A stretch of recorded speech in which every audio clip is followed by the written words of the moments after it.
بسم اللہ الرحمن الرحیم وَيُؤْثِرُونَ عَلَىٰ أَنفُسِهِمْ وَلَوْ كَانَ بِهِمْ خَصَاصَةٌ وَمَن يُوقَ شُحَّ نَفْسِهِ۔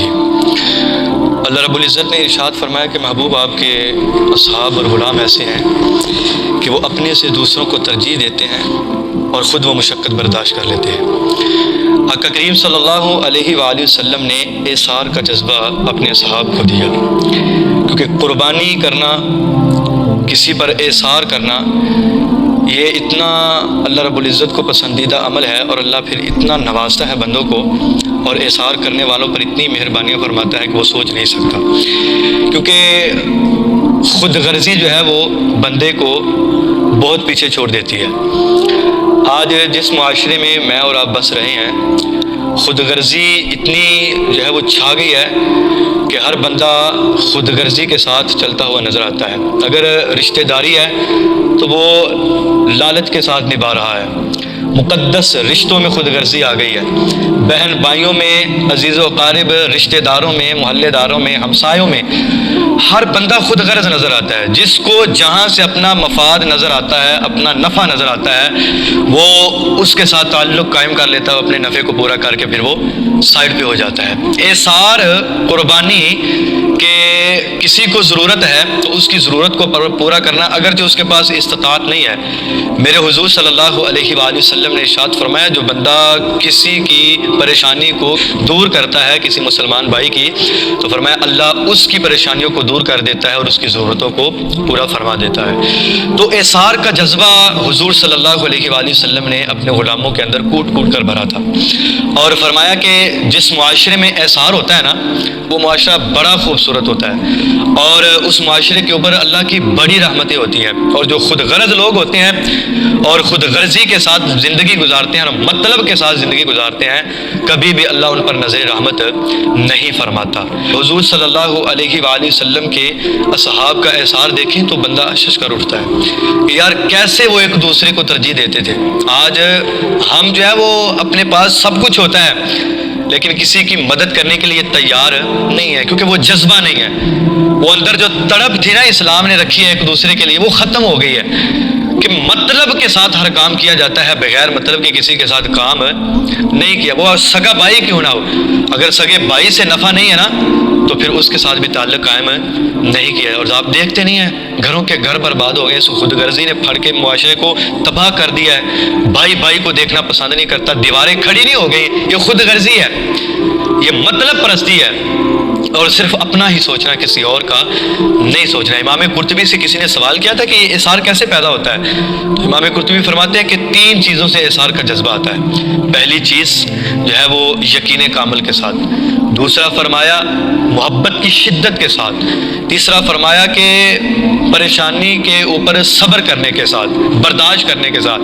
فرمایا جب یقین ہوگا نا کہ میں کسی کی مدد کروں گا اگرچہ میرے پاس نہیں ہے، کسی کی ضرورت پوری کروں گا، اگر یقین ہوگا نا کہ اللہ بھی میری مدد فرمائے گا اور اس سے بہتر فرمائے گا، تو پھر ایثار کا جذبہ پیدا ہوتا ہے، کیونکہ یقین ہے نا کہ مجھے مل جائے گا۔ فرمایا دوسرا شدت کی محبت ہو، کہ جس کے ساتھ بڑا پیار ہو نا، محبت ہو، پھر اس کے پر انسان سب کچھ وار دیتا ہے۔ اور اگر کسی کے ساتھ، مسلمان بھائی کے ساتھ، عزیز و قارب رشتہ داروں کے ساتھ دلی محبت ہوگی نا، شدت سے محبت ہوگی، تو پھر ایثار کرنے میں جو ہے وہ اس کو کبھی بھی کباہت محسوس نہیں ہوگی اور کبھی وہ پیچھے نہیں ہٹے گا۔ تیسرا فرمایا کہ اس کے اندر صبر اور برداشت ہوگا، کیونکہ اگر وہ ایثار کر رہا ہے تو اسے پتہ ہے کہ جو ہے میرے پاس کچھ نہیں ہے، لیکن میں اگر اس کو ایثار کر کے دے رہا ہوں تو مجھے برداشت کرنا ہوگا۔ قوت برداشت اگر اس کے اندر ہوگی، صبر ہوگا، تو پھر ہی ایثار جو ہے وہ ایثار پر عمل کیا جا سکتا ہے اور بندے کے اندر ایثار آ سکتا ہے۔ ایک ہوتا ہے بندے کے پاس ہے تو دے دینا، یہ بھی کمال ہے، لیکن بندے کے پاس کچھ نہیں ہے پھر بھی کسی کی مدد کر دینا، کمال اس کو کہتے ہیں۔ حضرت انس رضی اللہ تعالیٰ عنہ فرماتے ہیں کہ حضور کے اصحاب میں سے کسی ایک صحابی نے جو ہے وہ سیری جو ہوتی ہے وہ اپنے دوسرے بھائی کے گھر بھیجی کہ آپ جو ہے وہ حاجت مند ہیں اور آپ اس کو جو ہے وہ پکا کر کھا لیں۔ جب ان کے گھر پہنچی ہے تو وہ کہتے ہیں کہ نہیں، ہم گزارا کر لیں گے، مجھے لگتا ہے کہ ہمارے دوسرے بھائی کو ضرورت ہے۔ ان کے گھر گئی تو انہوں نے کہا نہیں، مجھے لگتا ہے کہ تیسرے کو ضرورت ہے، حالانکہ ضرورت سب کو تھی۔ تو وہ سری جو ہے وہ گھوم کر 7 گھروں سے پھر اسی گھر سے آ جاتی ہے جس کے گھر سے چلی تھی۔ کیا ہی ایثار کے جذبے تھے ان لوگوں میں، برداشت کر لیتے تھے خود کی تکلیف کو، لیکن اپنے کسی دوسرے مسلمان مسلمان بھائی کی وہ پریشانی کو دور کرتے تھے، ان کے ساتھ کھڑے ہوتے تھے، پریشانیاں دور کرتے تھے۔ اللہ اکبر۔ حضور صلی اللہ علیہ وآلہ وسلم کو کسی عورت نے جو ہے وہ قمیض خوبصورت بنا کر دی، تو ایک صحابی آگے بڑھے اور کہا کہ یا رسول اللہ بڑی پیاری لگ رہی ہے۔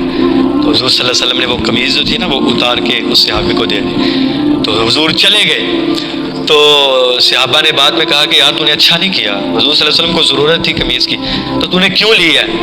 کہنے لگا یار میں نے پہننے کے لیے نہیں لی، میں نے تو اس لیے لی ہے کہ میں جب مروں گا تو گھر والوں کو نصیحت کر کے جاؤں گا، مجھے کفن دینا ہے تو مصطفیٰ کی قمیض سے دینا، کیونکہ اس کی نسبت مصطفیٰ سے لگی ہے، تو اس نسبت کی وجہ سے اللہ میرے اوپر رحم فرمائے گا۔ احسار اللہ کو اتنا پسند ہے نا، اور آج ہم تو خود غرض ہے نا، لیکن حضور صلی اللہ علیہ وسلم کے غلاموں کو، اصحاب کو، اہل بیت کو پڑھ کے دیکھیں، اللہ اکبر، 3 روٹیاں ہیں اور صبح سے لے کر شام تک روزہ رکھا ہوا ہے۔ حضرت مولا کائنات حضرت علی المرتضیٰ رضی اللہ تعالی عنہ جو ہے وہ حضرت فاطمہ الزہرا کھانے کے لیے بیٹھنے آئیں، امام حسن اور حسین دونوں ساتھ ہیں، لیکن دروازہ کھٹکھٹایا جاتا ہے کہ ہمیں ضرورت ہے۔ وہ 3 روٹیاں جو ہے وہ اٹھا کر وہ غلام کو دے دیتے ہیں۔ اللہ اکبر، خود پانی سے روزہ افطار فرما لیتے ہیں۔ اور غزوہ احد کا واقعہ ہم کیسے بول سکتے ہیں؟ 7 لوگ تڑپ رہے ہیں پانی کے لیے، اور ایک جو ہے وہ صحابی کو پانی دیا جاتا ہے تو دیکھا کہ دوسرے سے آواز آئی پانی، حالانکہ ان کو بھی ضرورت ہے، تو کہا نہیں مجھے نہیں، ان کو دے دے، اور اس کے پاس جاتا ہے تو وہ کہتے ہیں نہیں آگے دے دے، پھر آگے کے تیسرے کے پاس جاتا ہے تو چوتھا کہتا ہے کہ مجھے ضرورت ہے، حتیٰ کہ 7 اصحاب جو ہیں وہ تڑپ رہے تھے، زخموں سے چور تھے، لیکن ایک دوسرے پہ قربان ہو گئے، اور 7ویں کے پاس جب پانی جاتا ہے تو پچھلے جو ہے وہ 6 کے 6 انتقال کر جاتے ہیں۔ تو یہ اثار کا جذبہ کہاں سے آیا؟ یہ مصطفیٰ نے عطا فرمایا۔ آج ہماری تجوریاں بھری ہوتی ہیں لیکن دینے کے لیے سوچتے ہیں کہ ہمارے پاس بھی کچھ ہے کہ نہیں ہے۔ صاحب میں نے کہا کہ ہو تو دینا، یہ بڑی بات ہے، لیکن اگر کچھ نہ ہو تو پھر کسی کی مدد کرنا، یہ بڑا کمال کا رتبہ اور بڑے کمال کا اجر ہے، اور یہ اللہ کی ہر کسی کو عطا نہیں فرماتا۔ میں سمجھتا ہوں سب سے بڑا احسار اگر کائنات میں کیا ہے نا تو حضرت اما عائشہ صدیقہ رضی اللہ تعالیٰ عنہ نے کیا۔ حضرت عمر رضی اللہ تعالیٰ عنہ جب علیل تھے نا، جب آپ کو زخم لگا تو آپ نے اپنے بیٹے حضرت عبداللہ کو کہا کہ جو ہے وہ جا کر اما عائشہ صدیقہ رضی اللہ تعالیٰ عنہ سے عرض کرے کہ جو ہے وہ انتقال کے بعد میں حضور صلی اللہ علیہ وسلم کے ساتھ دفن ہونا چاہتا ہوں۔ جب حضرت عبداللہ آئے اور حضرت اما عائشہ سے عرض کی تو پھوٹ پھوٹ کے حضرت اما عائشہ رونے لگی، کہا کہ یہ جگہ تو میں نے اپنے لیے رکھی تھی، کائنات میں سب سے مقدس جگہ وہ ہے جہاں میرے حبیب لیٹے ہوئے ہیں، عرش معلیٰ سے بھی افضل جگہ ہے۔ تو حضرت اما عائشہ کہتی ہیں کہ وہ میں نے اپنے لیے رکھی تھی، لیکن آج عمر نے مطالبہ کر لیا ہے تو یہ میں حضرت عمر پر قربان کر دیتی ہوں۔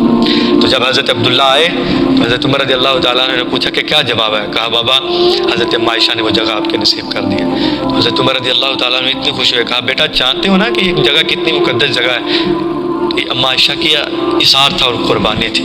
تو اسلام اثار مانگتا ہے، قربانیاں مانگتا ہے، پھر مرتبے ملتے ہیں، پھر مقام ملتا ہے، پھر نظر کرم ہوتی ہے، پہلے اپنا آپ گنوانا پڑتا ہے، پہلے اس دہلیز پہ اپنا آپ منوانا پڑتا ہے، پہلے صبر برداشت کرنا پڑتا ہے، اثار سامنے رکھنا پڑتا ہے، تو پھر رحمت خداوندی بڑھ کر استقبال کرتی ہے۔ تو فرمایا کہ آپ کے غلام ایسے ہیں کہ جو اپنے سے دوسروں کو ترجیح دیتے ہیں، خود وہ مشقت کو قبول فرما لیں۔ کسی اللہ کے بندے کے ساتھ محبت کی جاتی ہے تو اللہ بڑا خوش ہوتا ہے۔ اللہ فرماتا ہے کہ جب میں کسی اپنے بندے پر ظلم نہیں کرتا، زیادتی نہیں کرتا یا ناانصافی نہیں کرتا، اور اگر کوئی میرے بندے پر جان بوجھ کر کوئی ظلم یا زیادتی یا ناانصافی کرے گا تو میں کیسے قبول کر سکتا ہوں؟ تو مخلوق کے ساتھ محبت کرنا یہ اللہ کی رضا کو حاصل کرنے کا بہت بڑا ذریعہ ہے، بہت بڑا ذریعہ ہے۔ اللہ احسار کی دولت ہمیں نصیب فرمائے، آمین و آخر دعوانا الحمدللہ۔